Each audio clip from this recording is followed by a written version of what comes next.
نستعينه ونستغفره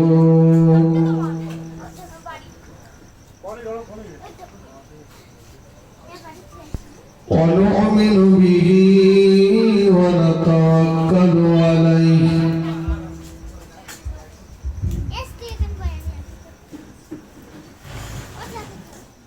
ونعوذ بالله من شرور أنفسنا ومن سيئات أعمالنا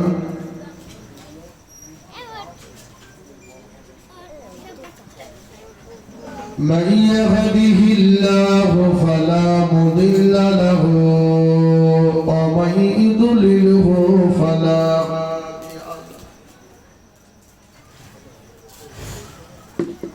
وأشهد أن لا إله إلا الله وحده لا شريك له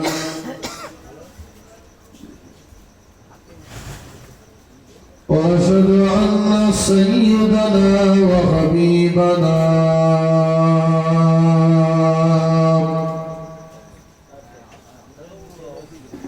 ومولانا محمدا عبده ورسوله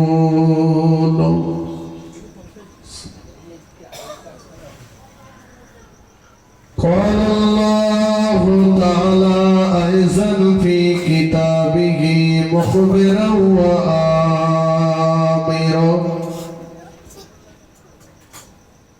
إن الله وملائكته يصلون على النبي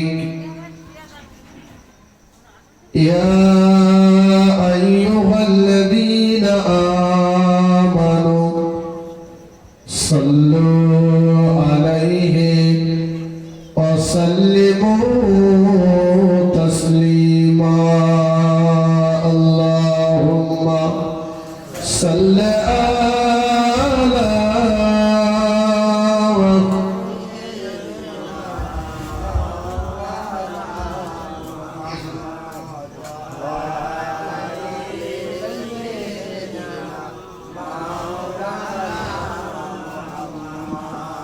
رسول من আল্লাহর দোস্ত রসুল من আল্লাহর দোস্ত আখেরি নবী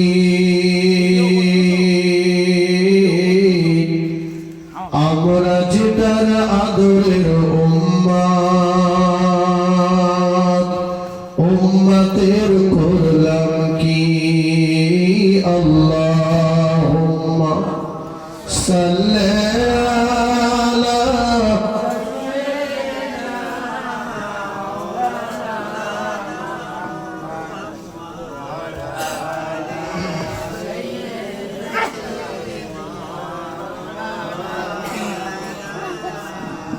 রসুল আল্লাহর দোস্ত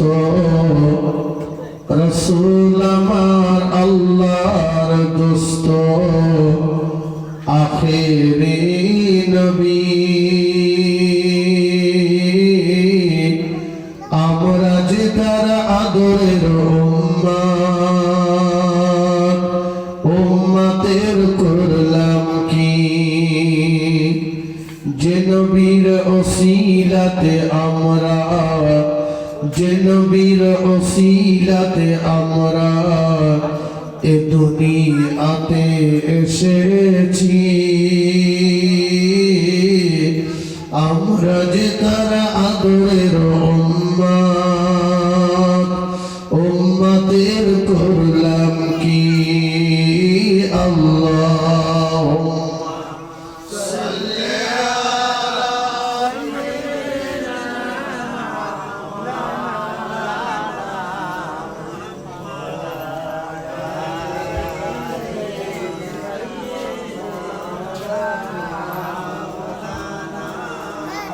দিনের লাগিয়া নবীজি যখন দিনের লাগিয়া নবীজি যখন ওহদ মোহের ময়দানে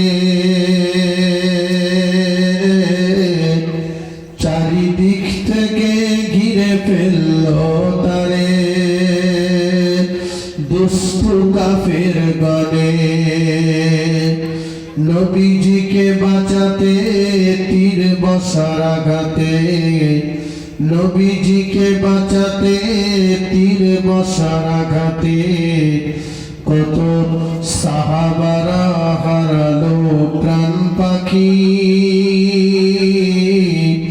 আমরা যে তার আদরের উম্মত উম্মতের করলাম কি আল্লাহুম্মা সাল্লি আলা সাইয়্যিদিনা মাওলানা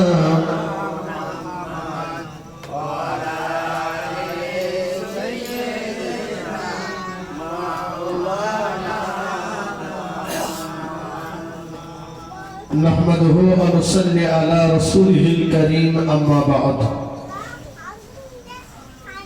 أعوذ بالله من الشيطان الرجيم بسم الله الرحمن الرحيم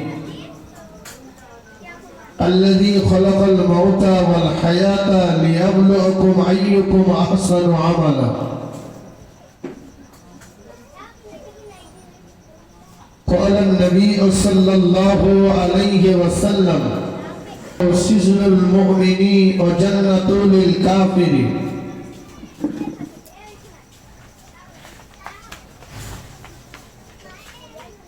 সম্মানিত ওলামায়ে কেরাম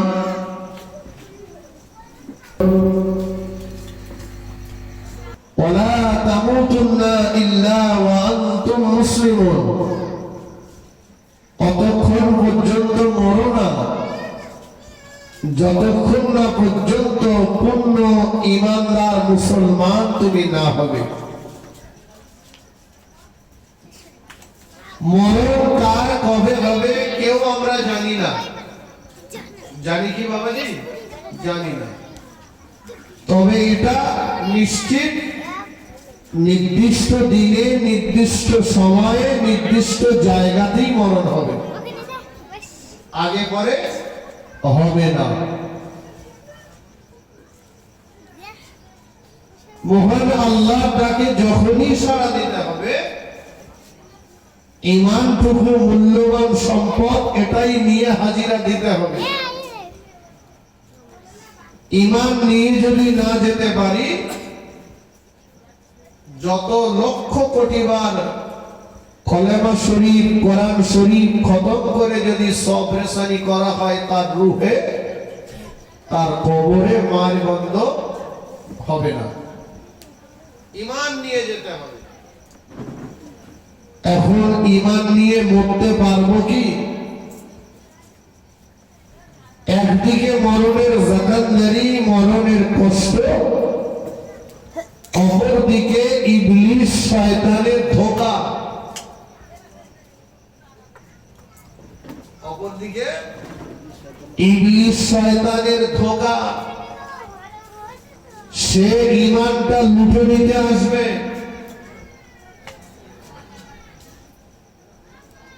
মানুষের যখন পানির তৃষ্ণা মরণের জাকাতদারি যখন হবে বুকে তার থাকবে প্রচন্ড পানির পিপাসা পানির তৃষ্ণা সেই সময় শয়তান পেশাব করে নিয়ে হাজির হয়ে যাবে ওর শেষ চেষ্টাটা করতে চলে আসবে বান্দা সারা জীবন পুরো কলেমা শরীফ পড়েছ আজকে শুধু এতটুকুই বলো লা ইলাহা যেই বলবে বান্দা বেঈমান হয়ে যাবে শয়তানের পেশাবকে বেঈমান হয়ে মরণ হবে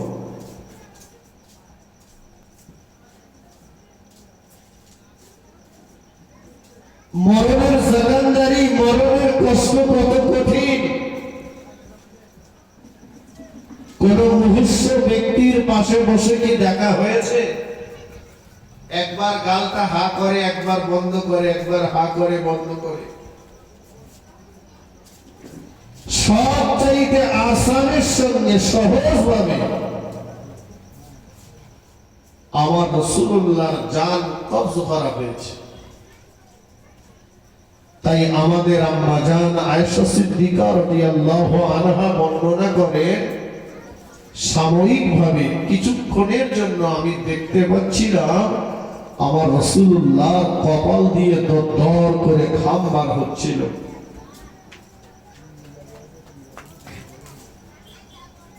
কি করে ঈমান নিয়ে বাঁচবো, যাব মরবো, আর কি করে শয়তানের ধোঁকা থেকে বাঁচবো।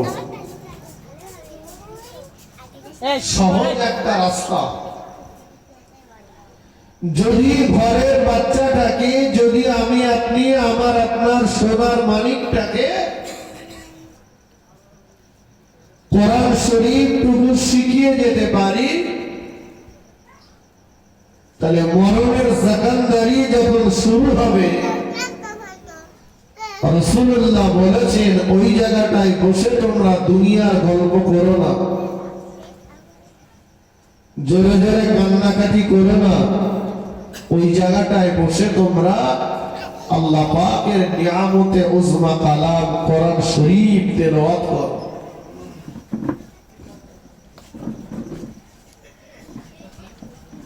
আল্লাহ নবী বললেন যে জায়গাটায় কোরআন শরীফ তেলাওয়াত করা হয়,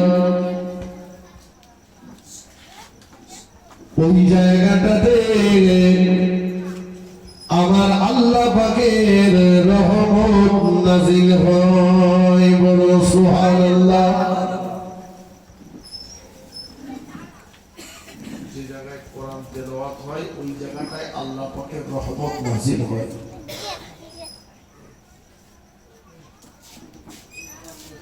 ওই জায়গাটায় যে তোমরা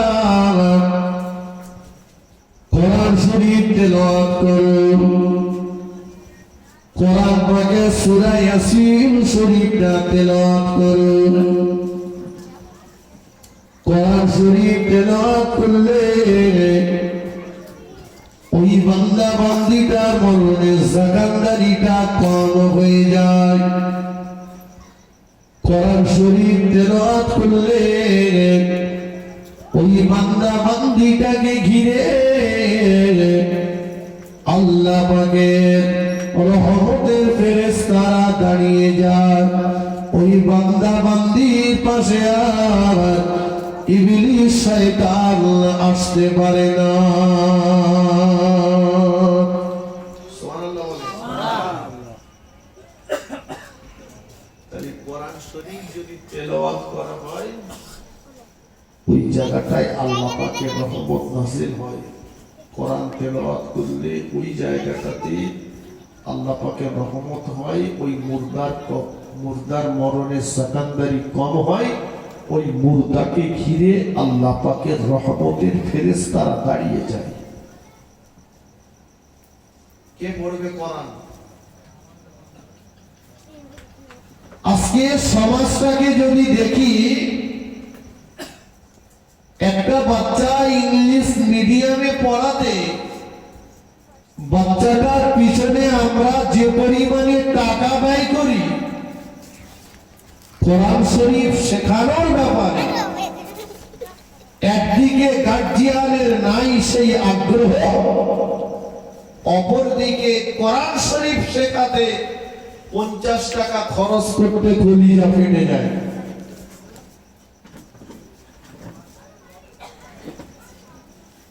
খালি বলে ছেলে মেয়েরা মা বাপের ভাত দেয় না অপরাধ, কিন্তু আমি বাচ্চাটাকে মানুষ করেছি কোন পন্থায়? দুনিয়াতে 50 লাখ টাকা আপনার রেখে যেতে হবে না, সম্পদ রেখে না যে ওই সম্পদ ছেলেটার পিছনে ব্যয় করে ছেলেটাকে আপনি সম্পদ বানিয়ে যান। কথা বুঝতে পারেননি? টাকা রেখে যাবেন, ছেলেটাকে অমানুষ তৈরি করে যাবেন। ওই টাকা মদ গাঁজা চুল্লু নারীবাদীতে ওই টাকা শেষ হয়ে যাবে। আর ছেলেকে যদি মানুষের মতো মানুষ তৈরি করে যান, টাকা আপনার 10 টাকা নাই থাক, ছেলেটা যদি সম্পদ হয় তাহলে টাকা আবার আপনার ঘরে এসে জমা হবে। কিন্তু আমরা দুই হাত দিয়ে চিন্তা,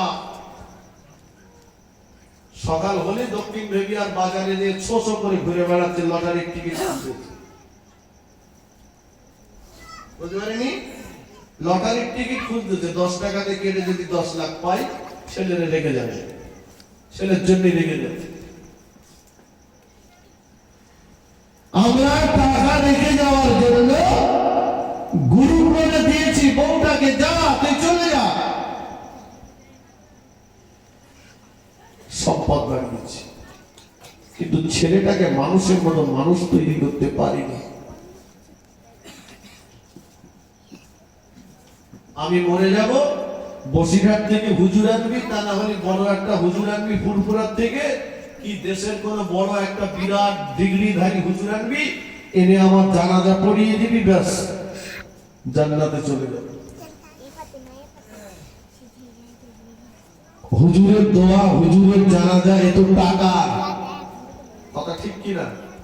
নিয়ত করো আমার জানাজা আমার ছেলে পড়াবে, হুজুর জানাজা নামাজের ইমাম হবে, আমার আপনার খলিফা টুকুরা জানাজা নামাজের ইমাম হবে।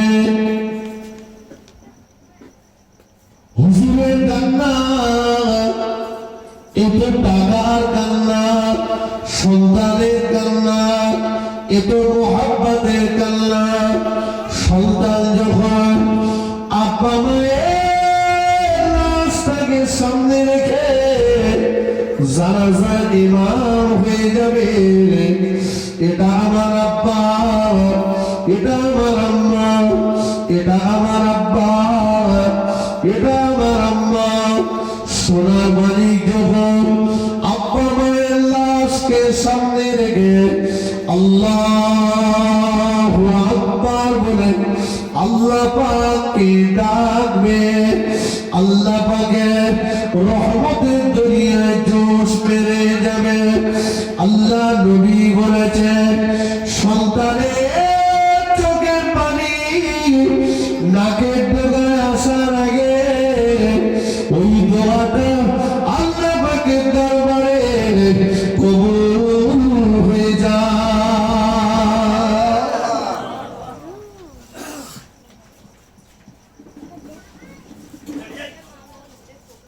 ছেলেটাকে মানা,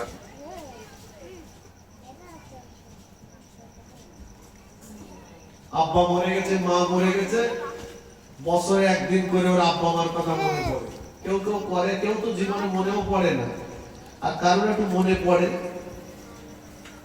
তা রাস্তার ধারে বসে বসে বিড়ি খাচ্ছে, ওরা কালাম দোকান করবি রে, দোকানের হাট করে দোকান রয়েছে। তা বলছে, চাচা তুমি জানো না সে আজকে আমার মা মরে গেল, মার এই বছর ক্রিয়া করছি।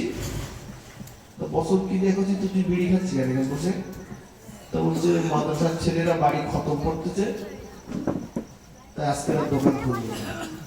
মানে ছেলেরা কোরআন খতম করছে, মাদ্রাসার ছেলেরা, আর ও রাস্তার ধারে বসে বিড়ি খতম করতেছে, বুঝতে পারলি? এইবার সবাই যখন মুসল্লিরা এসে দোয়া করবে, ও তখন মাল কাঁচা দেখতেছে, তার মানে হাড়ি কুড়ি নাড়তেছে, ওর লোক খাওয়া কোথায়? তোর মা তুই দোয়া কর, তোর আব্বা ইন্তেকাল করেছে তুই দোয়া কর। এ মনে করতে হুজুররা করবেন, আমার আর ওই যাওয়া লাগবে না, আমি খাওয়ার দিন রেডি করি।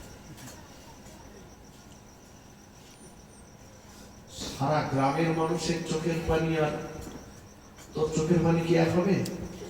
কখনই না। দোয়া কর। 5টা 10টা হুজুর থেকে তোর এক জায়গায় করতে হবে না। তুই শুক্রবারের দিন একটা দিন ঠিক কর, জুমার নামাজের পরে তোর আব্বা মায়ের কবরের পাশে চলে যা।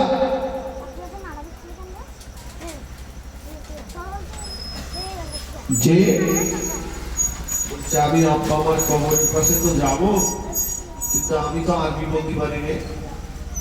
কে বলেছে তোকে আরবি বলতে হবে?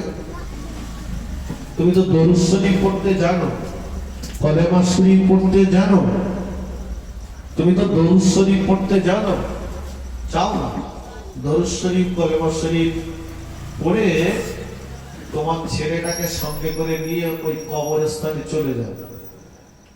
জুমার নামাজের পরে ছেলেকে বলবে, কচি তুই আজকে তাড়াতাড়ি বাড়ি আসবি, দাঁড়াবি, দুজন একসঙ্গে বাড়ি আসবি। ওকে নিয়ে কবরের পাশে যে কচি, ওইটা তো দাদুর কবর, ওইটা তো দাদিমার কবর। বাপ বেটা কিচ্ছু বলতে হবে না, হাত তুলে তো এটা বলতে পারবেন, আল্লাহ তুমি আমার আব্বাকে মাফ করে দাও, আল্লাহ তুমি আমার আম্মাকে মাফ করে দাও। কথা বলেনি? মা বাপ দুনিয়ায় বেঁচে থাকাকালীন মাকে এক মুঠো ভাত দেয়নি, বাপকে ভাত দেয়নি, মা বাপকে খাওয়ায়নি। মা বাপ মরে যাওয়ার পরে দুটো গরু জবাই করে মা বাপের জন্য দেশের লোকের জন্মের খাবার খাওয়াচ্ছে। কথা বলতে পারেননি?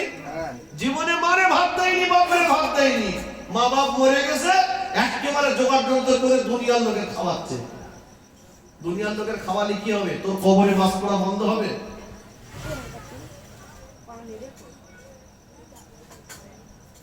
জ্যান্ত অবস্থায় মা বাপের একটু দেখ, মরে গেছে, ছেলেটা নিয়ে কবর জিয়ারত করতে গেলে দুটো লাভ। একটা হচ্ছে সন্তানের চোখের পানি কবুল হবে, আর একটা হলো ওই যে নাতি পোতাটাকে নিয়ে যাচ্ছে ওর ও মনে মনে এটা হবে, আমার আব্বা আমাকে সঙ্গে নিয়ে আমার দাদুর কবর জিয়ারত করতে এসেছে। অতএব আব্বা যেদিন মরে যাবে সেদিনও কিন্তু নাতি তার ছেলেকে নিয়ে কবর জিয়ারত করতে যাবে। কথা ঠিক কিনা বলে? এই নিয়মটা ছেলেটার ভিতর তৈরি হয়ে যায়, এটা তৈরি করো, এটা দাও। চলো, কথা বলেছেন আমার ভাইয়েরা, বাবাজিরা, নওজওয়ান যুবকেরা, শুনে রাখুন। তাহলে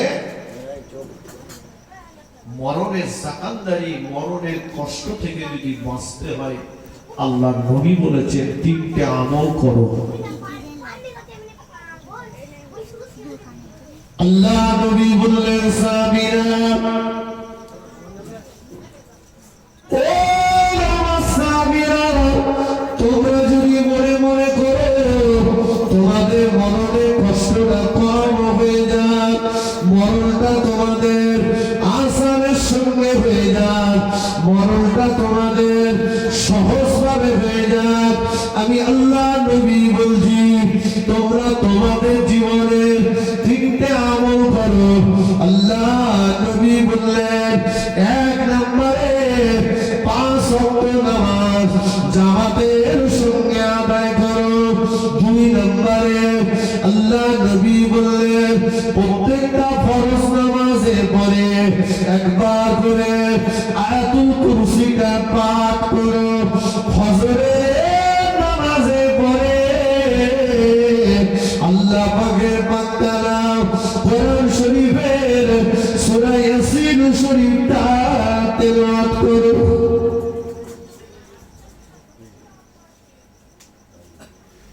তিনটে আমল। কিছু লোক আছে মোটে নামাজ পড়ে না, কিছু লোক আছে মোটে নামাজ পড়ে না, আর কিছু লোক আছে নামাজ পড়তে যায় তবে দায় সারা নামাজ, কিচ্ছু জানে না। বুঝতে পারেননি? আত্মাহিয়াতুটা একটু বলো দিন। বলছি বড় পেনালটা হয় না, দোয়া মাসুরা হয় না, দোয়া কুনুত হয় না। কি হয়? কি হয়? তুমি চায়ের দোকানে বসে যখন ফাটুনি গল্প ঝাড়ো, যদি তো মনে হয় তোমার চাইতে পণ্ডিত আর কেউ নেই। কথা বলতে পারিনি? হাট খোলায় তো চায়ের দোকান কম নেই। 5টা চায়ের দোকান যদি থাকে তো 4.5টে দোকানে টেলিভিশন আছে তো নাকি? 4.5টি তাসের আড্ডা, আর 4:30 মেয়ে লোক দোকানদার। কথা সত্য না মিথ্যা? মসজিদ থেকে নামাজ পড়ে মুখে তোমার দাড়ি, তুমি জাতির কলঙ্ক, ইসলামের কলঙ্ক। তুমি যদি ওই বেহায়া মেয়েটার দোকানে বসে চা খাও, তাহলে যুবকটা মনে করবে চাচা যখন গেছে আমার যেতে অসুবিধা কোথায়? কথা ঠিক কিনা? হয়ে গেছে দোকানদার। আর সত্যি তাই, মেয়ে ছেলে দোকানদার বেশি, তো দোকানদার তো খরিদ্দারের চাপও বেশি। ও দেখতো তাবিজ দিয়ে কি করবো, বড় তাবিজ তো ঘরে রয়েছে, ওইটা নিয়ে বসাই।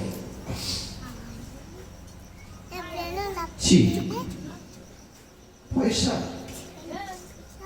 পয়সা তো কত লোকের আছে, মুচি কাওয়ারও পয়সা আছে, কত রোজগারেরই।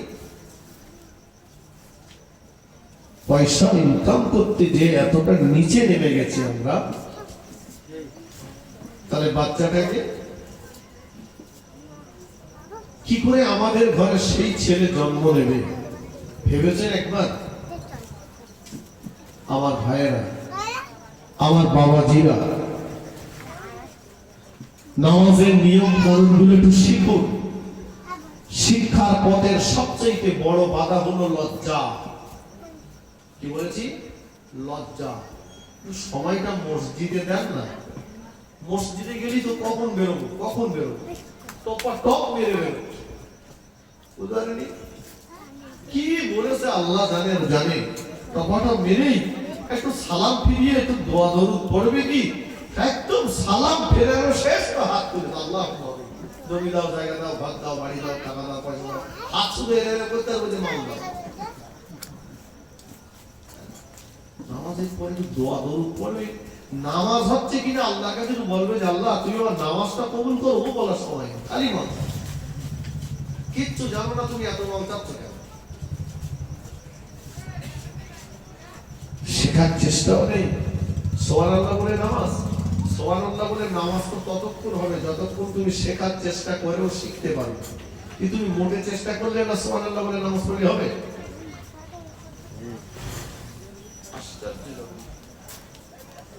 শেখো বাবা, শেখো।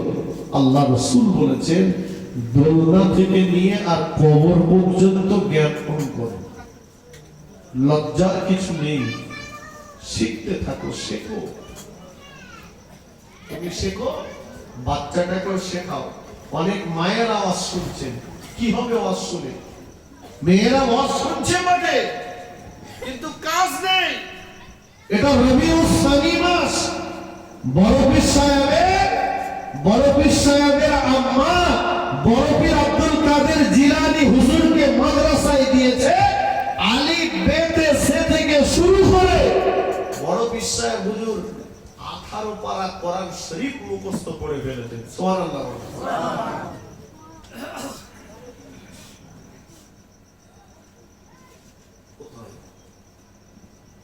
বড় পীর সাহেব হুজুর বললেন,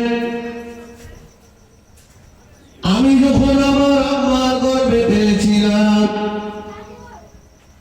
আমার আম্মা 18 পারা কোরআন শরীফের হাফেজা ছিলেন।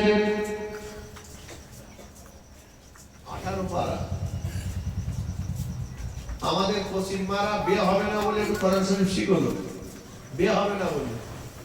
মানে ওই ছেলের বাপ যখন ব্যক্তি যায় তখন জিজ্ঞেস করে, মা তুমি কোরআন শরীফ জানো? কিন্তু ছেলের বাপ গুলোর বেশিরভাগ, সবার বলবো না, এদের যদি লজ্জা থাকতে আগে জিজ্ঞেসও করতো। যদি বলেন কেন, তুমি কার জন্য জিজ্ঞেস করতে যাচ্ছ? মেয়েটা যদি পাল্টা তোমার জিজ্ঞেস করে যে সোনার চাঁদির জন্য তুমি আমার দেখতে এসো, তোমার সেই হিরের টুকরো কি কোরআন শরীফ জানে?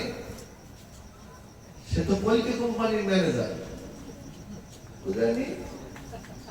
একটা কলকে কোম্পানির ম্যানেজার, তার জন্য দেখতে এসে কোরআন জানা নেই। আবার বলা লম্বা করবো যে মা তুমি কোরআন জানো।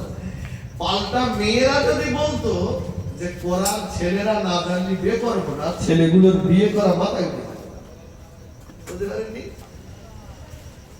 ওরা শিখেছে বাপের বাড়িতে একটা এনে আয়ার মাথায় তুলিও রেখেছে, বলে কবে কেটা মরবে সেই দিন পারবো, তার আগে পারবো না।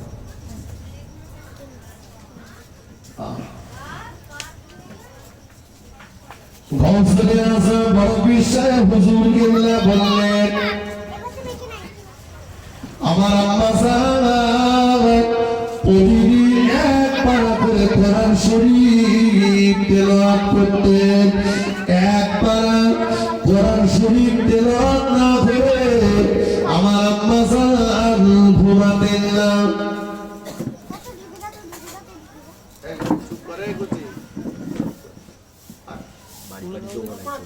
এক পারা কোরআন শরীফ তেলাওয়াত না করে আমার আম্মা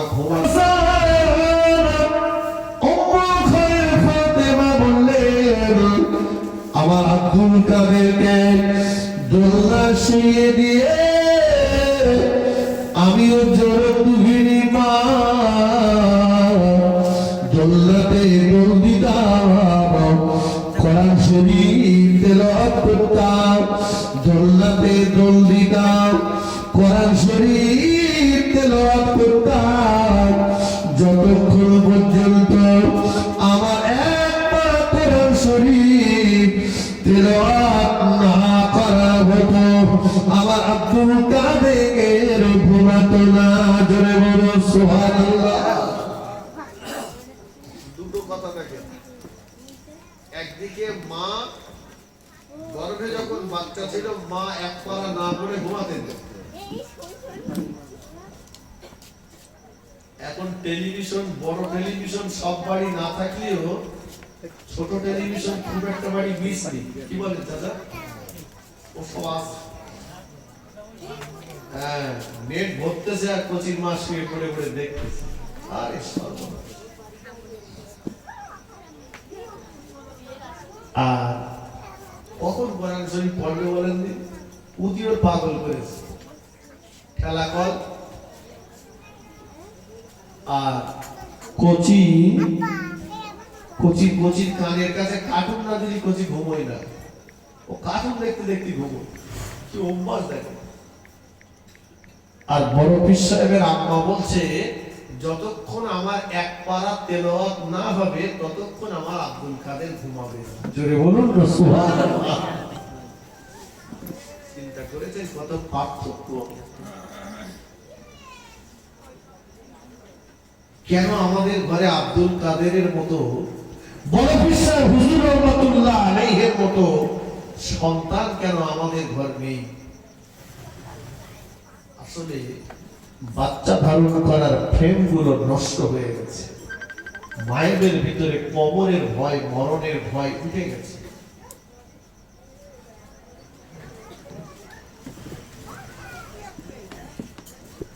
তাই মরণের সাকালদারি থেকে যদি বাঁচতে হয় 5 ওয়াক্ত নামাজ জামাতের সঙ্গে আদায় করুন।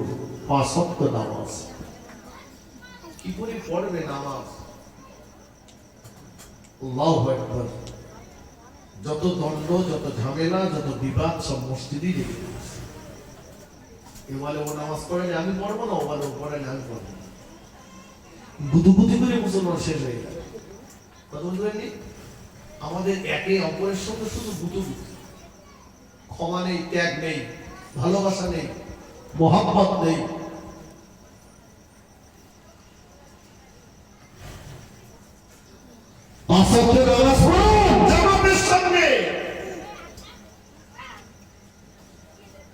রাসূলুল্লাহ সাহাবীরা গরীব, তাদের পেটে পাথর বাঁধা ছিল, কিন্তু তারা স্বামী স্ত্রী দুজনে মিলে একটা কাপড় পরেছে, তবুও তারা 5 ওয়াক্ত নামাজ জামাতের সঙ্গে আদায় করেছে। জোরে বলুন না সুবহানাল্লাহ। আল্লাহ নবীর কাছে একজন অন্ধ সাহাবা আসলেন। হুজুর, আমি অন্ধ, চোখে আমি দেখতে পাই না, হুজুর আমাকে কি জামাতে নামাজ পড়তে যেতে হবে? আল্লাহ নবী প্রথমে বললেন না, বাবা তোমাকে জামাতে নামাজ পড়তে যেতে হবে না। সাহাবা হুজুর আল্লাহ নবীর থেকে দরবার থেকে যেই না বার হবেন, আল্লাহ নবী সাহাবা হুজুরকে ডেকে বললেন, ও বাবা সাহাবা, তুমি কি মসজিদে মুয়াজ্জিনে আযান শুনতে পাও? সাহাবা হুজুর বললেন, জি না ইয়া রাসূলুল্লাহ, আমি মুয়াজ্জিনে আযান শুনতে পাই। আল্লাহ নবী বললেন, ও সাহাবা, তোমাকে জামাতে নামাজ পড়তে যেতে হবে। তোমাকে যেতে হবে, যাও নামাজ পড়তে। আমরা সব বড় বড় পণ্ডিত বাড়িতে বসে বসে ছেড়ে দিচ্ছি। নবী বললেন, বিনা কারণে যারা আজান শোনার পরও জামাতে নামাজ পড়তে যায় না, আমার মনে হয় ওদের বাড়ি ঘরগুলো চালিয়ে পুড়িয়ে সরকার করে।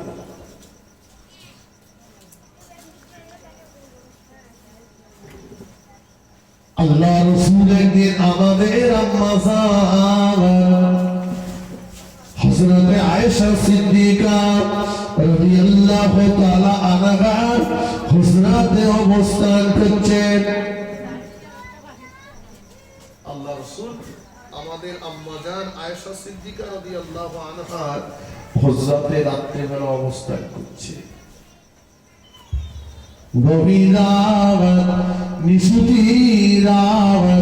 আল্লাহ নবী আমাদের আম্মা জানের বিছানা থেকে আস্তে আস্তে উঠে পড়লেন।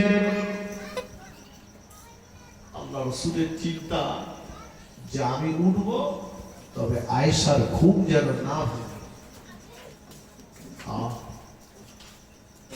মা আয়েশার ঘুমটা আমাদের আয়েশার মতো না।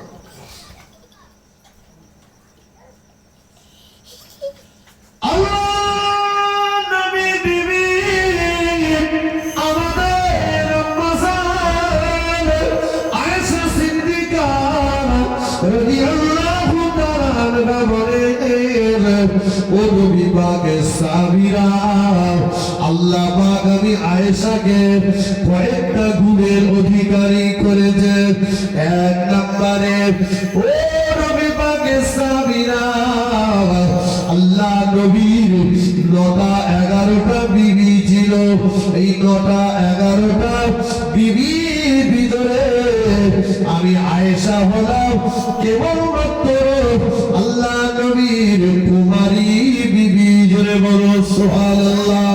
আল্লাহ নবীর বিবি আমাদের আম্মা জান আয়েশা সিদ্দিকা রাদিয়াল্লাহু তাআলা আনহা বললেন, ও নবী পাকের সাবিরা, আমি হলাম সেই আয়েশা। আল্লাহ নবী ইন্তেকাল যখন করেন, আল্লাহ নবী মোবারক মাথাটা আমি আয়েশা আমার কোলের ভিতরে ছিল। আল্লাহ নবী বিবি বলেন, ও নবী পাকের সাবিরা, আল্লাহ নবীর ইন্তেকালের পরে আমি আয়েশা আমার ঘরে আমার নবীর কবর হয়েছে। শুধু তাই নয়, আম্মা জান আয়েশা সিদ্দিকা বলেন, ও নবী পাকের সাহাবীরা, পানি না থাকলে তোমরা যে তায়াম্মুম করো, ওই তায়াম্মুমের আয়াতটা আমি আয়েশার জন্য তোমরা পেয়েছো।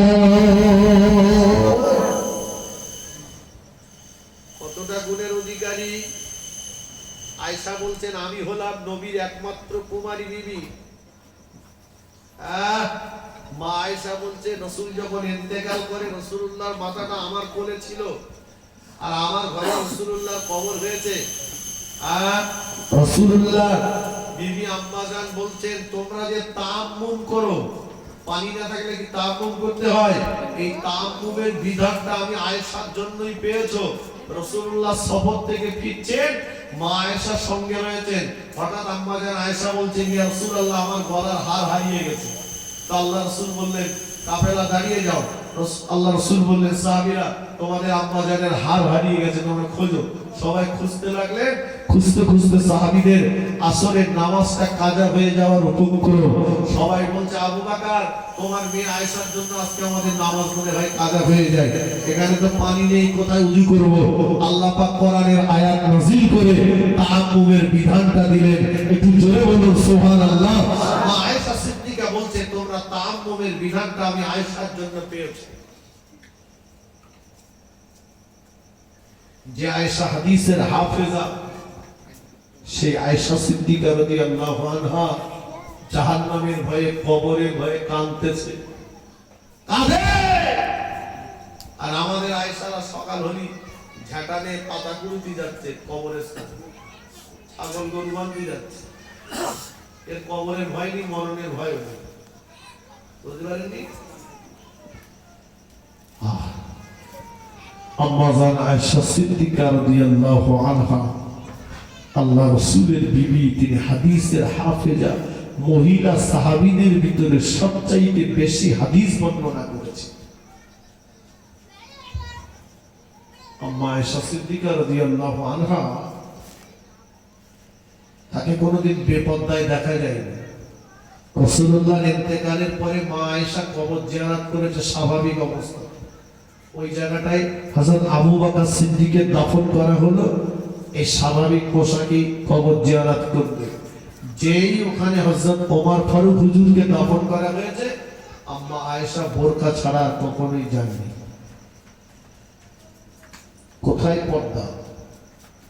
আমাদের মেয়েরা সব চলে যাচ্ছে হাড়োয়ায়, বসিরহাটে, কেউ চলে যাচ্ছে আজমির শরীফে মাজার জিয়ারত করতে, একই গাড়িতে বাসে যাচ্ছে না, সব পদ্মার মধ্যে চলে যাচ্ছে। তোমরা কি বলে? সব পদ্মা যাচ্ছে, এই বাসে করে আজমির শরীফে যাচ্ছে ছেলেরা মেয়েরা একসঙ্গে, সব পদ্মা হচ্ছে তো।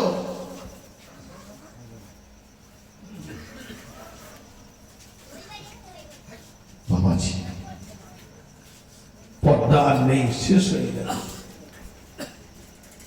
টাকার জন্য সব শেষ হয়ে গেল। তো আল্লাহ রাসূল যখন উঠলেন, আম্মা জান আয়েশা সিদ্দিকা রাদিয়াল্লাহু আনহা আস্তে আস্তে উঠে পড়লেন। চিন্তা করছে, এত রাত্রেবেলা রাসূলুল্লাহ আমার ঘর থেকে উঠে কোথায় যায়? দেখবো মনে হয় আমি আয়েশাকে ঘুম পাড়িয়ে রাসূলুল্লাহ অন্য কোনো বিবিদের ঘরে যাচ্ছে। আম্মা জান পিছনে পিছনে টুকটুক করে যান। আল্লাহ নবী সোনা জবানে জানিয়ে দিলেন, ও সাবিরা ইন্নী আরা মা লা তারাউনা, ওয়া সাবিরা আমি রাসূলুল্লাহ সামনে যতটা দেখতে পাই, আমি নবী পিছনেও ততটা দেখতে পাই। আমি নবী ডাইনে যতটা দেখতে পাই, আমি নবী বামেও ততটা দেখতে পাই। আল্লাহ নবী আওয়াজ দিয়ে বললেন, কে? আমি রাসূলুল্লাহ।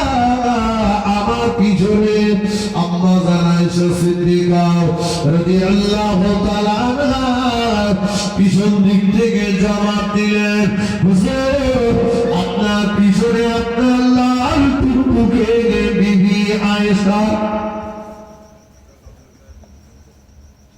আপনার পিছনে আপনার লাল টুকটুকে বিবি আয়েশা। আল্লাহ রাসূল মা আয়েশাকে ডাকতেন, ইয়া আয়েশাতুল হুমায়রা, আয় আমার লাল টুকটুকে বিবি আয়েশা। আল্লাহ রাসূল বলেন, কে আয়েশা? আমি আয়েশাকে চিনি না। আম্মা জান নিজের পরিচয়টাকে আরেকটু লম্বা করে দিয়ে বললেন,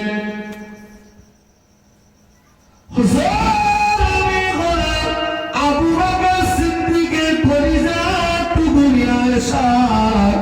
আল্লাহ নবী বললেন, কে আবু বকর? আমি আবু বকরকে চিনি না। আম্মা জানের মনটা খারাপ হয়ে গেল। আম্মা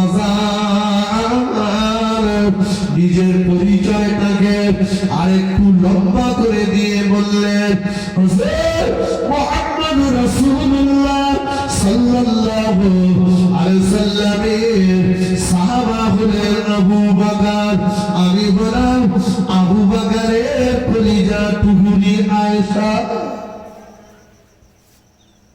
আল্লাহ রাসূল বললেন, কে মুহাম্মদ? আমি মুহাম্মদকেও চিনি না। মনটা খারাপ হয়ে গেল। আম্মা সালে আয়েশাকে চেনে না, এটা না হয় মজা করে বলতে পারে, কিন্তু রাসূল বলছেন আমি আবু বকরকে চিনি না, আমি মুহাম্মদকেও চিনি না। কি হলো রাসূলুল্লাহ? আম্মা জান মনটা মরিন করে ঘরের ভিতরে প্রবেশ করলেন, চাদরটা টেনে নিয়ে আম্মা জান ঝরঝর ঝরঝর করে কাঁদতে লাগলেন। আল্লাহ নবী চলে গেলেন মদিনার মসজিদে নববী শরীফে। মদিনার মসজিদে নববী শরীফে যে আল্লাহ নবী তাহাজ্জুদের নামাজে মশগুল হয়ে গেলেন। মদিনার মসজিদে নববীর মুয়াজ্জিন হযরত বেলাল রাদিয়াল্লাহু তাআলা আনহু মদিনার মসজিদে নববী শরীফে আওয়াজ দিয়েছেন, আসসালাতু খায়রুম মিনান নাওম, ঘুমের থেকে নামাজ উত্তম। আল্লাহ নবী তাহাজ্জুদের নামাজ ছেড়ে দিলেন, ফজরের 2 রাকাত সুন্নাত নামাজ আদায় করলেন। 2 রাকাত সুন্নাত নামাজ আদায় করে আমাদের রমজান হযরত আয়েশা সিদ্দিকা রাদিয়াল্লাহু তাআলা আনহা হুজরাতে প্রবেশ করলেন।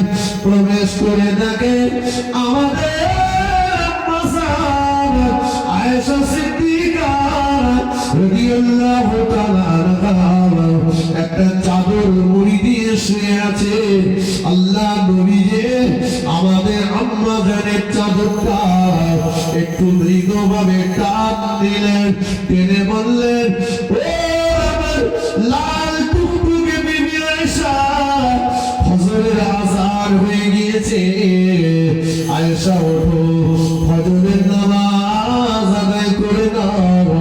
আমাদের আম্মা জান একটু অভিমানের স্বরে চাদরটাকে টেনে বললেন, ইয়া রাসূলুল্লাহ,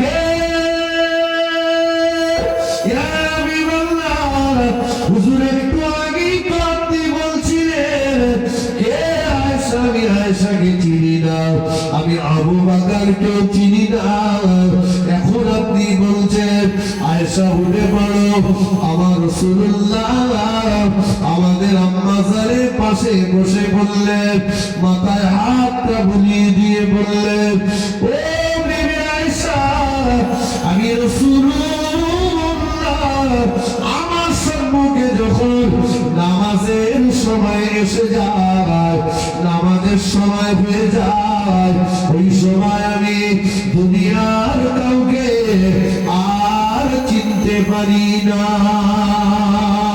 আর একটু জোরে বলো সুবহানাল্লাহ। বললেন আল্লাহ রাসূল বলেন, নামাজের সময় যখন হয়ে যায় আমি কাউকে চিনতে পারি না। দোকানদার মনে করছে আজান দিয়েছে, এই কটা খদ্দের ছেড়ে দিয়ে যাবো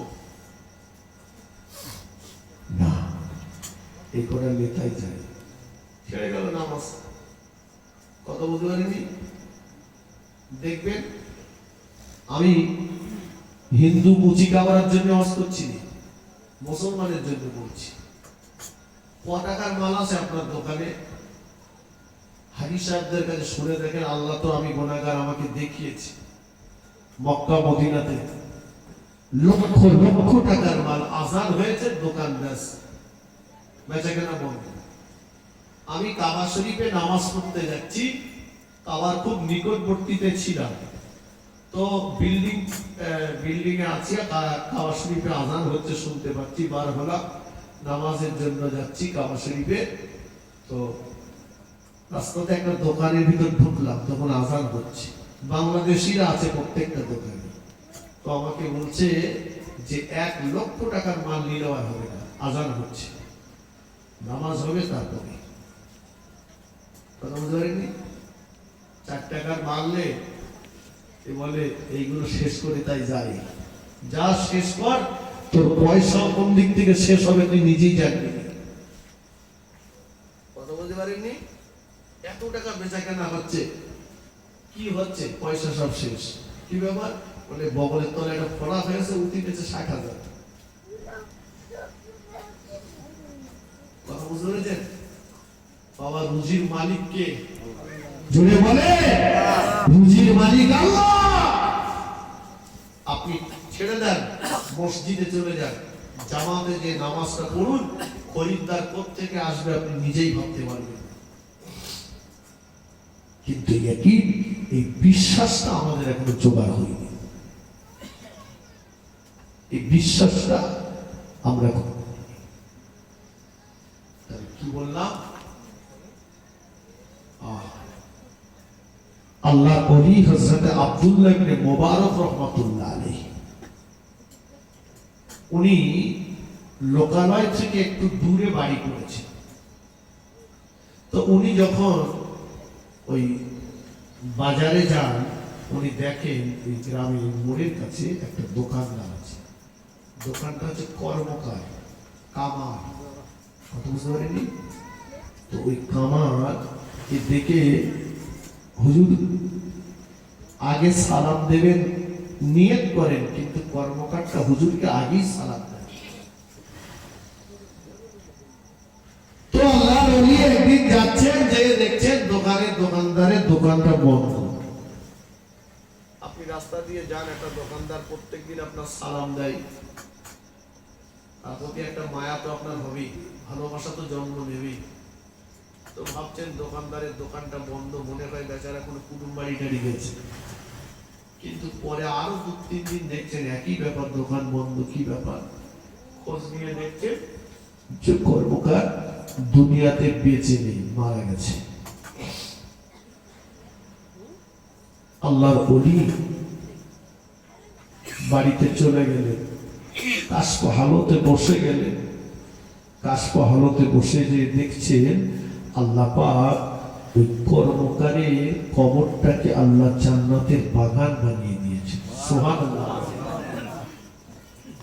নিয়ত করলেন, কি এমন আমল করতেন? বেটা তো দেখতাম ওই লোহা পেটাতো, তো কি আমল করতেন? আল্লাহ কবরটা জান্নাতের বাগান বানিয়েছেন।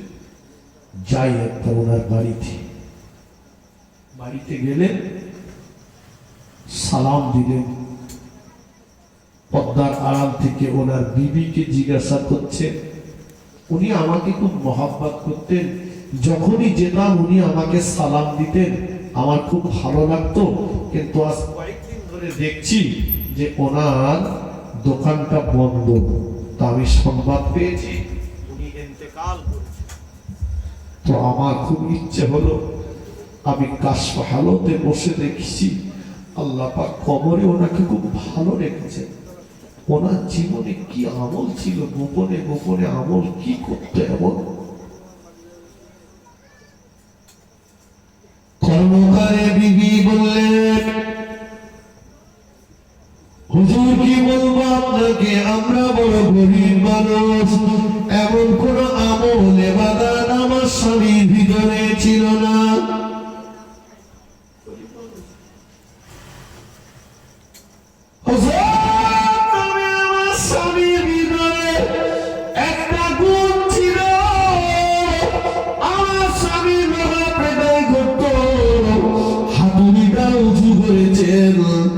লোহাতে মারবেন, মসজিদে মুয়াজ্জিন সাহেব আওয়াজ তুলেছেন, আল্লাহু আকবার,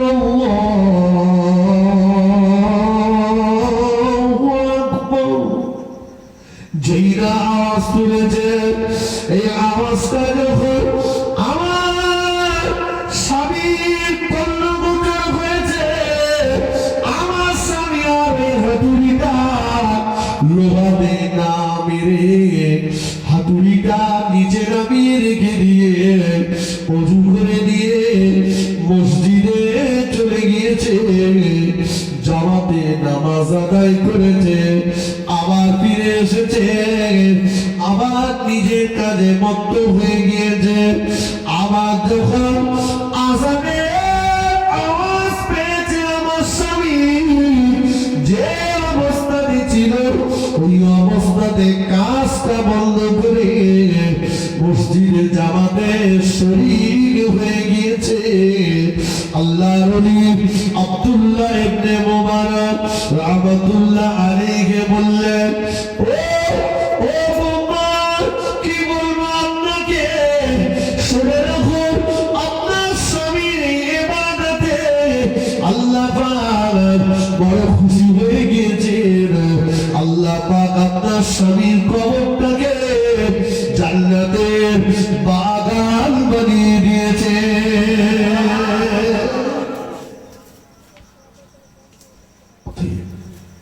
ভাইরা, বাবাজিরা, আমার নওজওয়ান যুবকেরা, আমার সোনার মানিকেরা, নামাজটা 5 ওয়াক্ত নামাজ জামাতের সঙ্গে একটু পড়ার চেষ্টা করুন।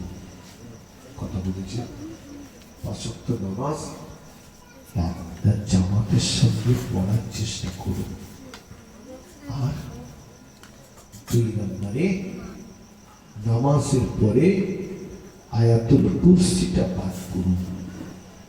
ফজরের নামাজের পরে সূরা ইয়াসিন শরীফটা তেলাওয়াত করুন। কোরআন শরীফ পড়তে জানেন না, একটু চেষ্টা করুন না। কোরআন শরীফ শেখার চেষ্টা করতে করতে কেউ যদি মারাও যায়, কিয়ামতের ময়দানে আল্লাহ পাক কোরআন পড়নেওয়ালা ব্যক্তি হিসাবেই উঠাবে। জোরে বলুন না সুবহানাল্লাহ। কথা বুঝেছেন?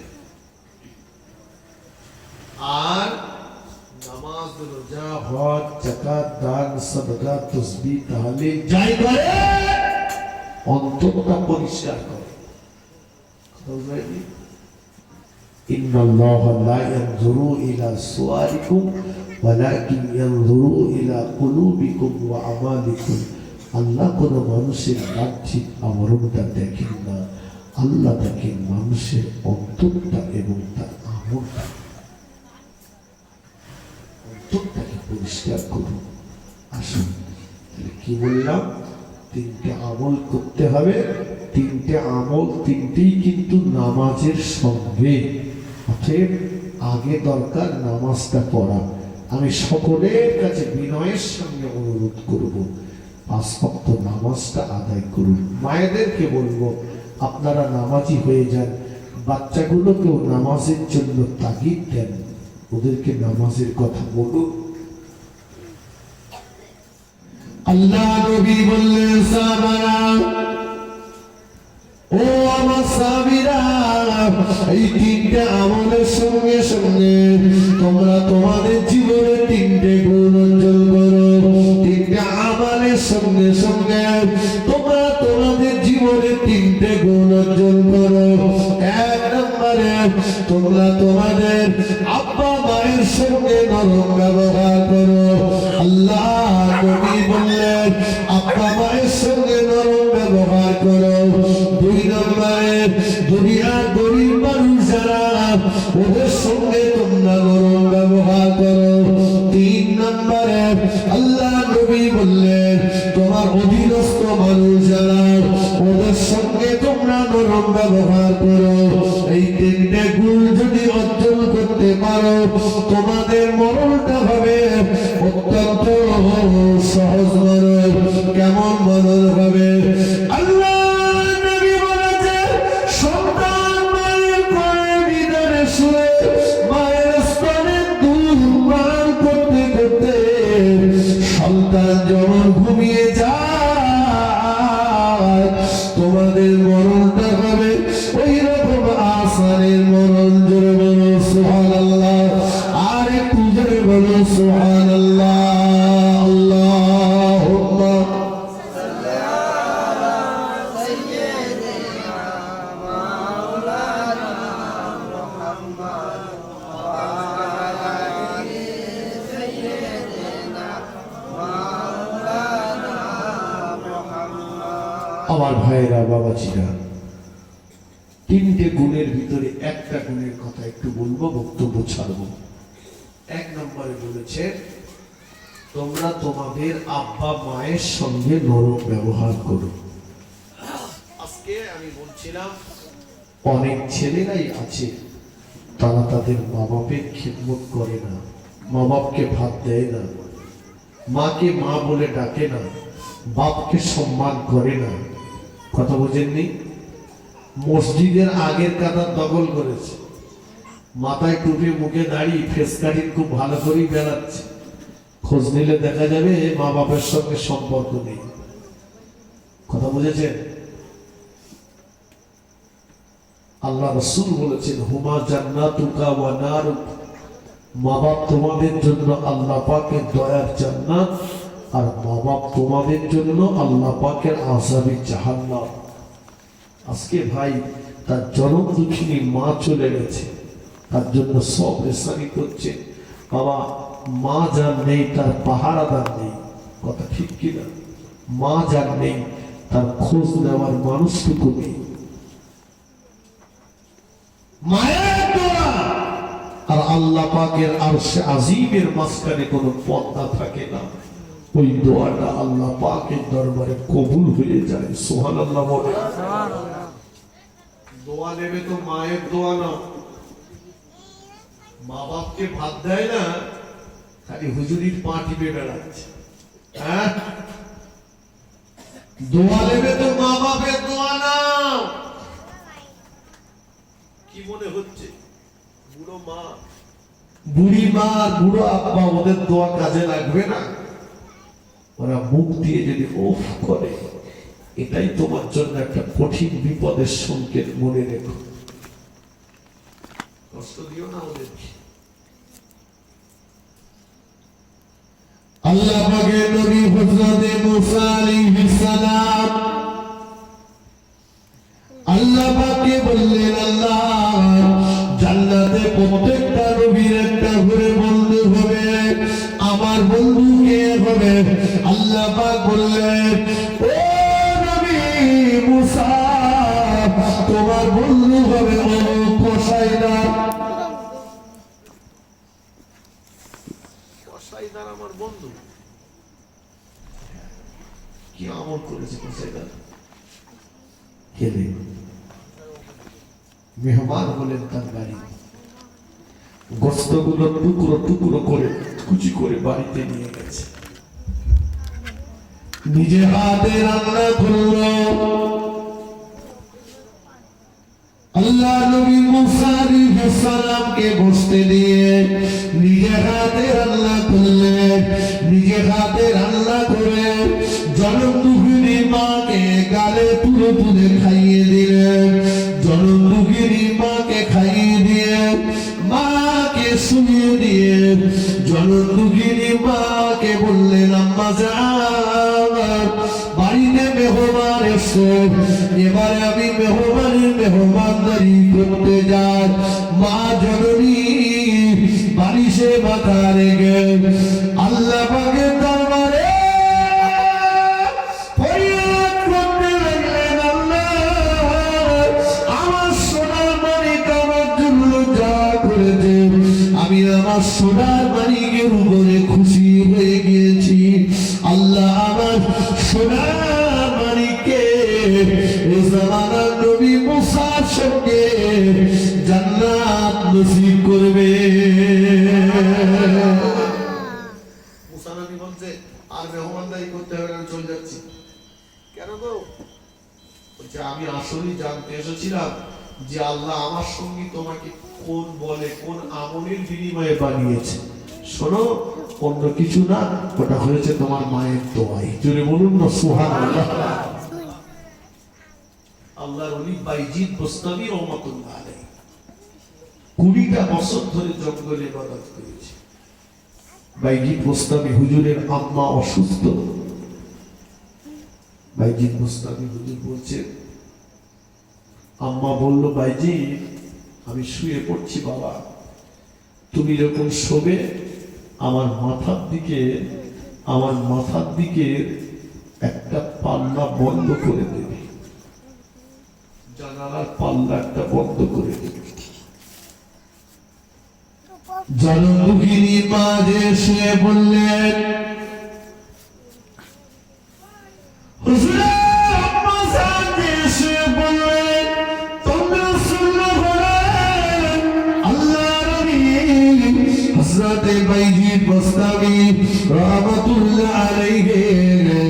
মায়ের মাথার দিকে চলে গেলেন, জানালার দুটো পাল্লা খোলা রয়েছে।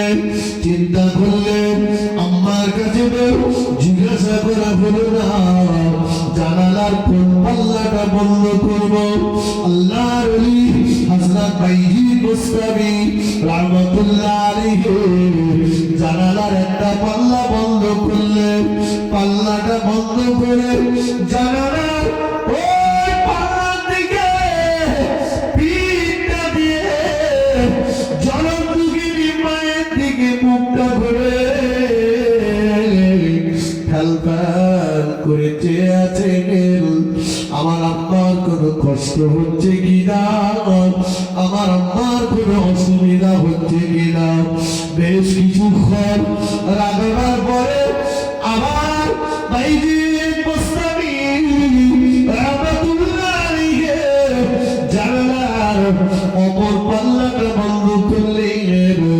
এই পাল্লাটা খুলে দিলেন, অপর পাল্লাটা বন্ধ করে আল্লাহর দিকে পিঠটা ঘুরে জনদুঃখিনী মায়ের দিকে চেয়ে আছেন। আমার আম্মার কোনো কষ্ট হচ্ছে কিনা। জনদুঃখিনী মা মায়ের মুখের পানে চেয়ে আছে, কিন্তু না না না, আল্লাহর ওলি বাইজিদ বুস্তামি রাহমাতুল্লাহ আলাইহি জানালার একটা পাল্লা বন্ধ করে অপরটা খুলেন, অপরটা বন্ধ করে রেপারটা খুলেন। এইভাবে দেখতে দেখতে মসজিদে ফজরের আযান হয়ে গেল। জনদুঃখিনী মায়ের ঘুমটা ভেঙে গেল। আম্মা জান চোখ দুটো মেলে, চোখ দুটো মেলে দেখে মাথার কাছে বাইজিদ বুস্তামি দাঁড়িয়ে আছে। বাইজিদ, ও বাইজিদ, এখনো কি ঘুমাওনি বাবা? বাইজিদ বলল, আম্মা আপনি আমাকে জানালার একটা পাল্লা বন্ধ করতে বলেছিলেন, কোন পাল্লাটা বন্ধ করব এটা আমার জানা হয়নি আম্মা। আমি চিন্তা করলাম একটা পাল্লা বন্ধ করে নিয়ে যদি আমি ঘুমিয়ে যাই, আমার আম্মা যদি কষ্ট হয়, আমার মায়ের যদি কষ্ট হয়, কিয়ামতের ময়দানে আল্লাহ পাক যদি আসামির কাঠগড়ায় আমাকে দাঁড় করিয়ে দেন, আমি জবাব দিতে পারবো না আম্মা। চিন্তা করে আমি বাইজিদ একটা বন্ধ করি একটা খুলি, একটা বন্ধ করি একটা খুলি। জনদুঃখিনী মা বাইজিদকে বুকের ভিতরে জড়িয়ে নিয়ে বুকে চুমা দেয়, বুকে চুমা দেয়। আল্লাহ পাকের দরবারে দুটো হাত তুলে বলে, আল্লাহ বাইজিদ আমার জন্য যে কষ্ট করেছে, বাইজিদের ব্যবহারে আমি খুশি হয়ে গিয়েছি। আল্লাহ আমার বাইজিদকে আপনি সুলতানুল আরিফিন বানিয়ে দিন। জনদুঃখিনী মায়ের দোয়াটা আল্লাহ পাকের দরবারে কবুল হয়ে গেল। আরো জোরে বলুন সুবহানাল্লাহ। আল্লাহুম্মা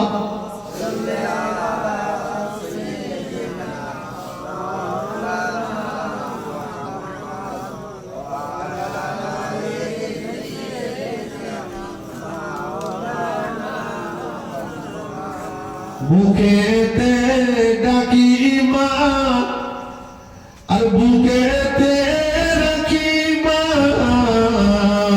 মাগো তুমি আমার জান কোনদিন ভুলো না। বুকেতে ডাকি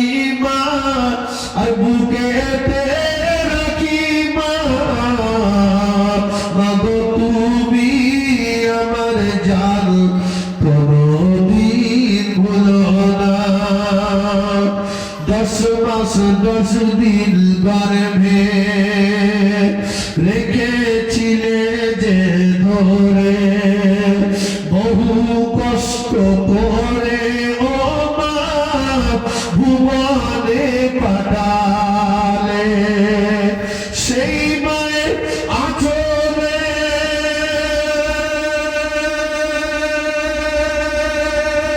শীতল ছায়া তলে পালিত হলাম যে খোদার করুণা মুখেতে ডাকি মা আর বুকেতে রাখি মা মাগো তুমি আমার জান কোনদিন ভুলো না মাগো তুমি আমার জান কোনদিন ভুলো না মাগো তুমি ছাড়া আমার এ মন যে বোঝে না হারালে মা কোথায় খুঁজে কেন পাই না মাগো তুমি আমার জান কোনদিন ভুলো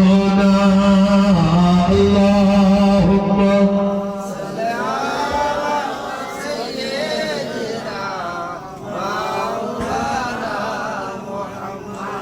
وعلى آل سيدنا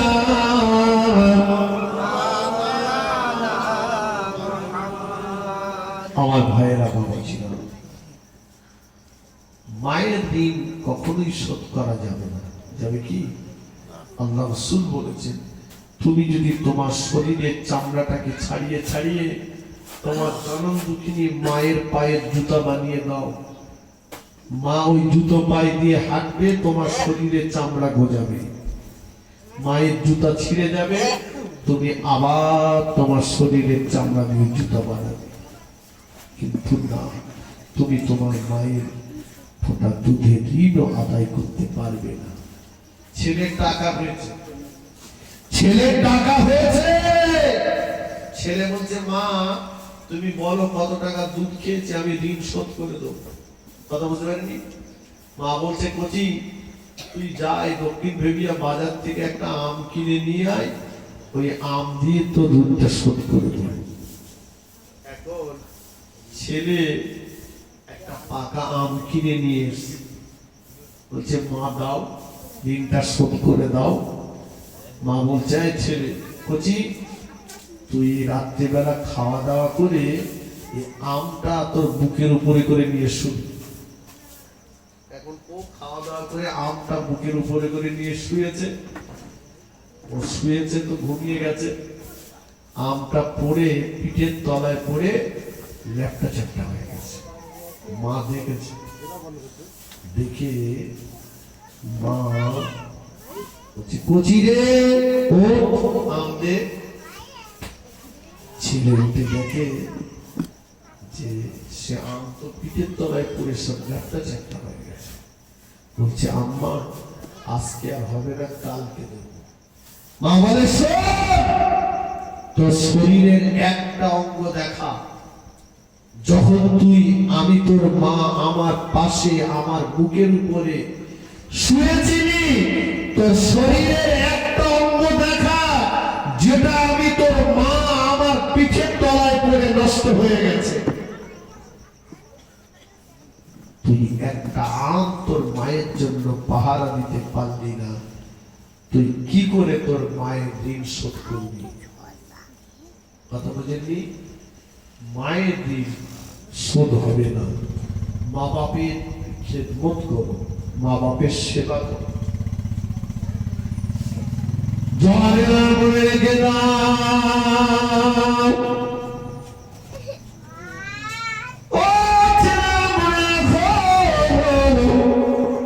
মা বাপের দোয়া আল্লাহ পাকে আরশে আজিমের মাঝখানে কোনো পর্দা থাকে না ওই দোয়াটা আল্লাহ পাকের দরবারে কবুল হয়ে যায় পৃথিবীর এক প্রান্তে যদি সন্তান অপর প্রান্তে যদি মা থাকে থাকে সন্তান, অপর প্রান্তে যদি মা থাকে, সন্তানের পায়ে যদি কাঁটা বিঁধে যায়, আল্লাহ পাকে পরে সর্বপ্রথম জানতে পারে মায়ের অন্তর, সর্বপ্রথম জানতে পারে মায়ের অন্তর। আল্লাহ নবী বললেন, ও সামিয়া, তোমাদের জান্নাত মসজিদে নয়, তোমাদের জান্নাত মাদ্রাসায় নয়, তোমাদের জান্নাত মসজিদে নয়, মাদ্রাসায় নয়, মক্কায় নয়, মদিনায় নয়। নবী বললেন, ইন্নাল জান্নাতা তাহতা আকদামি উম্মাহাতিকুম, তোমাদের জান্নাত হলো তোমাদের জনমভূমি মায়ের পায়ের তলায়।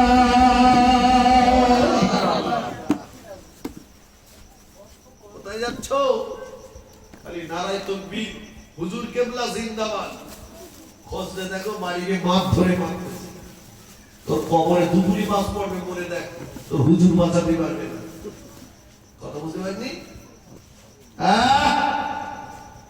বাপের মারছে, বাপকে ধরে মারছে, বাপকে গালি দিচ্ছে।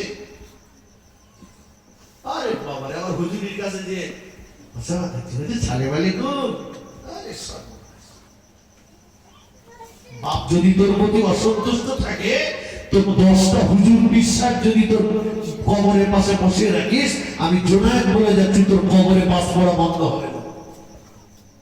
কবরে আগুন জ্বালানো যদি বন্ধ করতে চাস, তোর মা বাপের সেবা কর, হুজুরের সেবা করতে হবে না।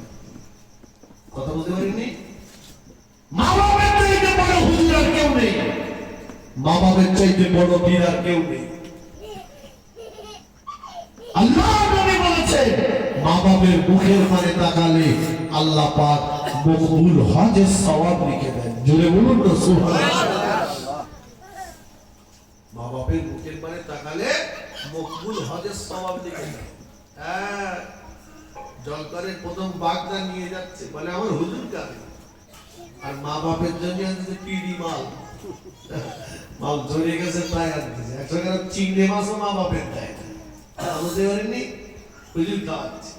আরে বলে ভেবিয়া সন্দেশ বিখ্যাত হুজুরের জন্য নিয়ে দেয় 2 কেজি আপেল। জীবনে তো বাপের আপেল খাওয়াইছিস, পাক্কা হারামি। তোর বাপের খাইছিস আপেল? বাপকে খাওয়া, হুজুরকে 10 টাকা আজকে দেবে, কাল একজন 20 টাকা দেবে, মন ভরে যাবে, ঠিক কিনা বলে? মা বাপকে 100 গ্রাম আঙুর ফল কিনে দেবেন, মা বাপ খুশি তো আল্লাহ খুশি। জোরে বলুন না সুবহানাল্লাহ। পৃথিবীতে যত ওলি হয়েছে, পীর হয়েছে, বেশিরভাগ সব মা বাপের দোয়ায়। হ্যাঁ, মা বাপের কবর জিয়ারত করে না, কবর জিয়ারত করতে চলে যাচ্ছে। মাকে মা বলে না, শাশুড়িকে আম্মা বলে ডাকতেছে। কথা বুঝতে পেরেছেন? শাশুড়িও তোমার মা, তাকেও তুমি সম্মান করো, অবশ্যই বলবো। শাশুড়িও তোমার মা, সেও মায়ের মতো, তবে তোমার মাকে বাদ দিয়ে দাও, মাকে সম্মান করো, খিদমত করো। মা বাপ নেই, কবরের পাশে যাও, কবরের পাশে গিয়ে কাঁদো, মা বাপের কবরের পাশে মাথার কাছে দাঁড়িয়ে দাঁড়িয়ে, পায়ের কাছে দাঁড়িয়ে দাঁড়িয়ে কাঁদো। হ্যাঁ ছেলেরা শোনো, জীবিত ব্যক্তিদের তুলনায় মৃত ব্যক্তিদের দোয়া আল্লাহ পাকের কাছে অতি দ্রুত কবুল হয়। মা বাপের দোয়া লাও, ওদের কবরের পাশে যাও, কবরের পাশে দাঁড়িয়ে কাঁদো। মা বাপ যদি কবরে শুয়ে শুয়ে তোমার জন্য দোয়া করে, পৃথিবীতে কোনো শক্তি নেই তোমাকে আটকে রাখবে। কথা বলেছেন? আল্লাহ রাসূল হালিমাতুস সাদিয়ার দুধ পান করেছিলেন, দুধ আম্মা জান। যে চাদরে হাত দিতে জিবরাইল ভয় পায়, সেই চাদরটা রাসূলুল্লাহ দুধ মায়ের জন্য বসার জন্য বিছিয়ে দিয়েছিলেন। জোরে বলুন না সুবহানাল্লাহ। আজকে বাড়িতে যদি একটু দামি দামি লোক কুটুম আসে, বুড়ো মা বাপকে সামনে নিয়ে যায় না কেন? মা বাপের চাইতে তারা দামি হয়ে গেল। এমন করো না, এমন করবে না। মায়ের পায়ের তলায়, বাপের পায়ের তলায় জান্নাত। কথা বুঝেননি? মায়ের খেদমত করো, বাপের খেদমত করো। মা বাপ বেঁচে আছে তো জান্নাত তোমার এখনো দুনিয়াতে আছে, তোমার সুযোগ আছে, চেয়ে নাও। মা বাপ চলে গেছে, তুমি হারিয়ে ফেলেছো, যাও তাদের কবরটা জিয়ারত করো, তাদের পাশে দিয়ে যাও। তবে তুমি দোয়া সবরেশনই করবে, নিজে নামাজ পড়বে না, এটা হয় কত বুঝতে পারবি? নিজে নামাজ পড়ো, নামাজের পাটিতে বসে বলো রব্বির হাবহুমা কামা রব্বায়ানি সগীরা। ছেলে, তোমার দোয়াটা আল্লাহ পাকের কাছে কবুল হবে। মেয়ে, তুমি মায়ের জন্য কাঁদছো, বাপের জন্য কাঁদছো, মেয়ে খুব কাঁদে, কিন্তু কেঁদে কি হবে? তুমি তো এদিকে গ্রুপ লোন করে বসে রয়েছো, কথা বুঝতে পারিনি? তুমি মা বাপের জন্য কাঁদছো আর গ্রুপ লোন করছো।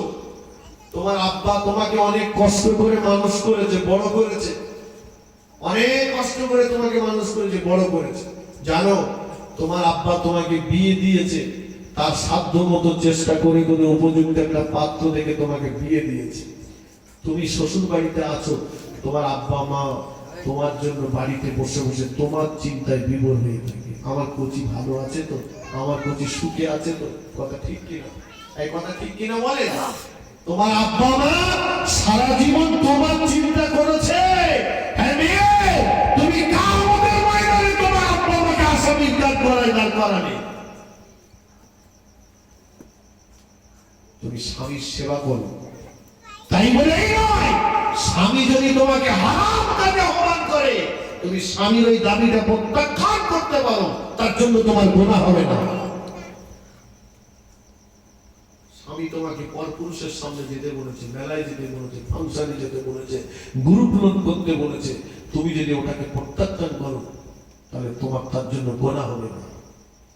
বরঞ্চ তুমি যদি সেটা করে ফেলো, তুমি যদি হারামের সঙ্গে লিপ্ত হয়ে যাও, তোমার স্বামী তো আসামির কাঠগড়ায় দাঁড়ালো, তোমার বড় ছেলেটাও দাঁড়ালো, তোমার বড় ভাইটাও দাঁড়ালো, তোমার আব্বাকেও তুমি দাঁড় করালে।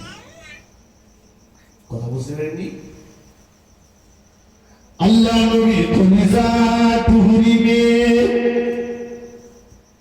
খাতুনে জান্নাত হযরতে ফাতেমাতুজ জাহরা রাদিয়াল্লাহু তাআলা আনহা ইন্তেকালের আগে স্বামী আলীর হাত দুটো ধরে বলছেন, ও আমার স্বামী, ও নবী পাকের জামাতা, জীবনে যতটা স্বামীর খেদমত করার দরকার আমি করতে পারিনি, জীবনে যতটা স্বামীর সেবা করার দরকার আমি করতে পারিনি। আপনি আমাকে আল্লাহর রাস্তে মাফ করে দেন, আপনি আমাকে আল্লাহর রাস্তে ক্ষমা করে দেন। ক্ষমা যদি আপনি আমায় না করে দেন, কিয়ামতের দিন আমি ফাতেমার কারণে আমার আব্বা বিশ্ব নবী বড় লজ্জিত হয়ে যাবে। আমার স্বামী, আমি ফাতেমা, আমি চাই না আমার কারণে আমার আব্বা লজ্জিত হয়ে যাক।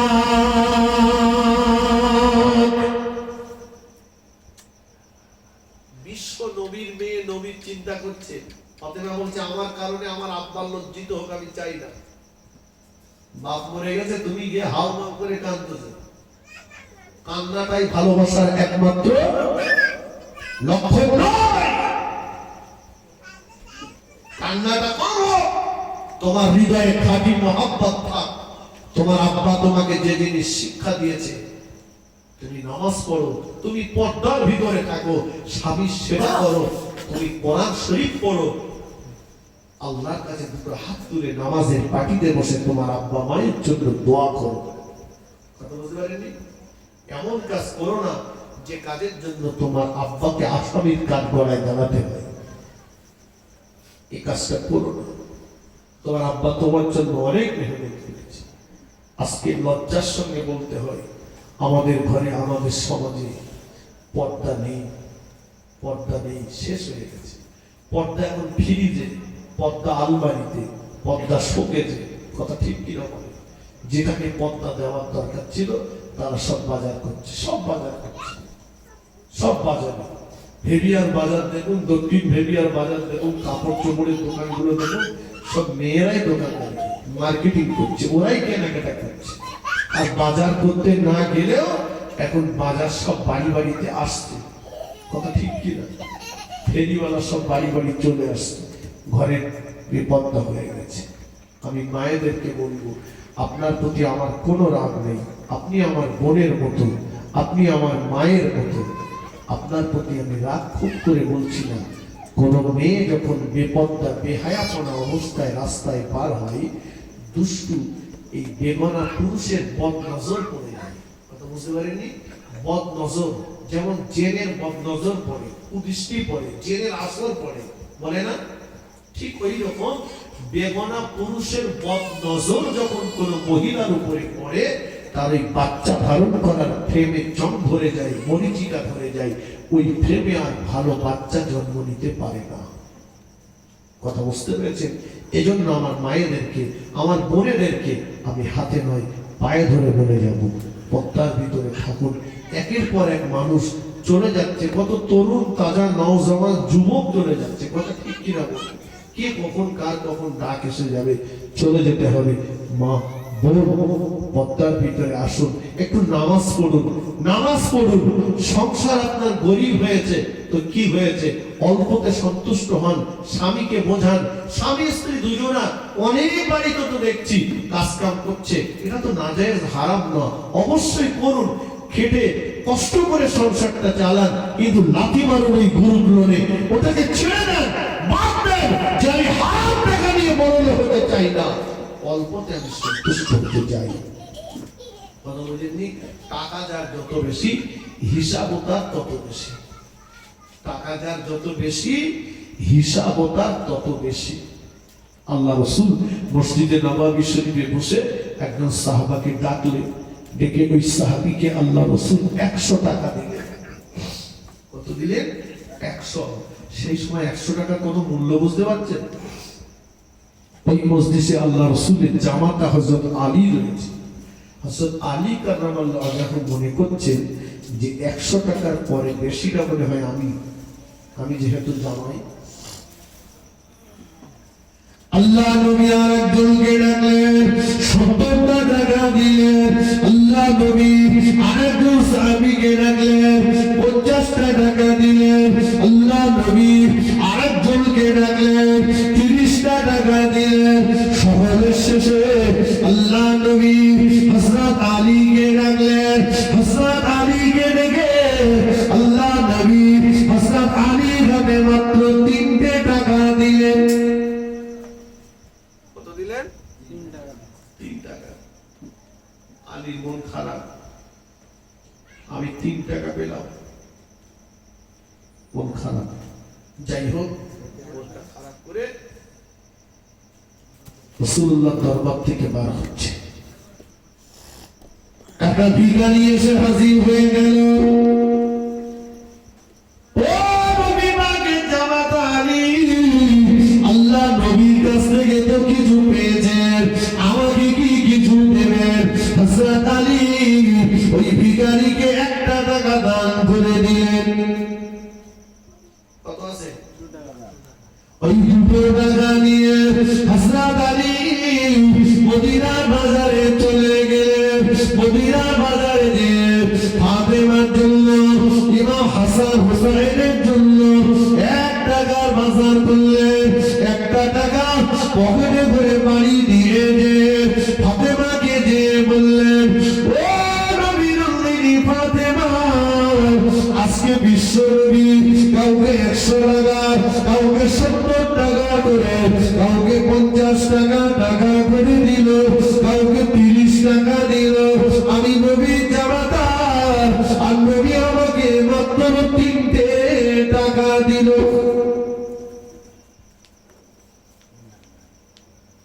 ফাতেমা বলছে, আপনি মনে দুঃখ নেবেন না, আমার আব্বা যেটা করেছে আপনার জন্য ভালো করেছে। সুবহানাল্লাহ বলে। বলছে তুমি মেয়ে, তুমি কি আর বাপের বিপক্ষে বলবে? মেয়েরা সাধারণত একটু বাপের পক্ষে বলে, কিন্তু বেশিরভাগ বাপেরাই গাদ্দার। মেয়ের সঙ্গে গাদ্দারি করেছে, করিনি? সম্পত্তি সব ছেলের নামে লিখে দিয়ে মেয়েগুলো ফাঁকি দিয়েছে। মেয়ের ফাঁকিতে মসজিদে আগের কাতারে গিয়ে পড়েছে, তোর কবরেও বাস করবে। বুঝতে পারিনি? যারা মেয়ের সম্পত্তি ফাঁকি দিয়েছে, এই লোকটার কবরে বাস করবে মেয়ে যদি ক্ষমা না করে। পৃথিবীতে কোনো জায়গায় ক্ষমার দরজা খোলা নেই যদি মেয়ে ক্ষমা না করে।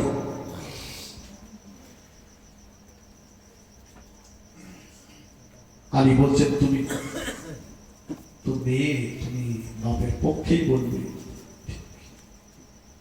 ফাতেমা এই নাও, 1 টাকা ভিখারিকে দিয়েছি, 1 টাকা বাজার করেছি, 1 টাকা তুমি রেখে দাও।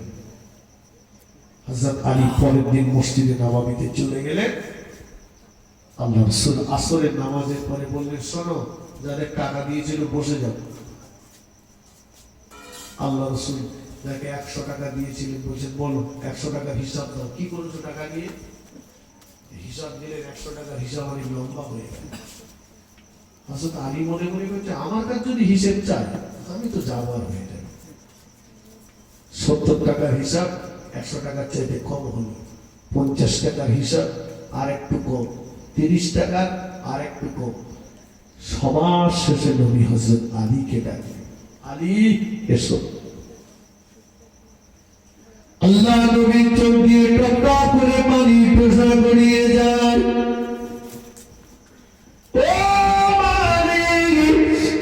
টাকা দিয়েছিলাম, বলটা মলিন করে আমার দরবার থেকে চলে গিয়েছিলে বাবা। তুমি আমার জামাই, আমি তোমার শ্বশুর।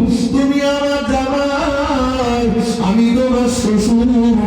আমি শ্বশুর হয়ে জামাইকে বিপদে ফেলতে পারি না বাবা।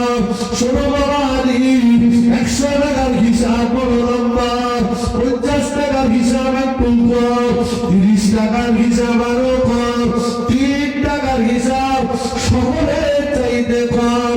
ও বাবা আলী, টাকা যা যত বেশি, হিসাব তার তত বেশি। ও বাবা আলী, মনে রাখো, টাকা যা যত বেশি, হিসাব তার তত বেশি। কাল কিয়ামতের ময়দানে বড় লোকদের চাইতে দুনিয়ার দিনদার গরিব মানুষেরা 500 বছর আগে আমার আল্লাহ পাকের দয়া জান্নাতে চলে যাবে। আর একটু জোরে বলুন সুবহানাল্লাহ।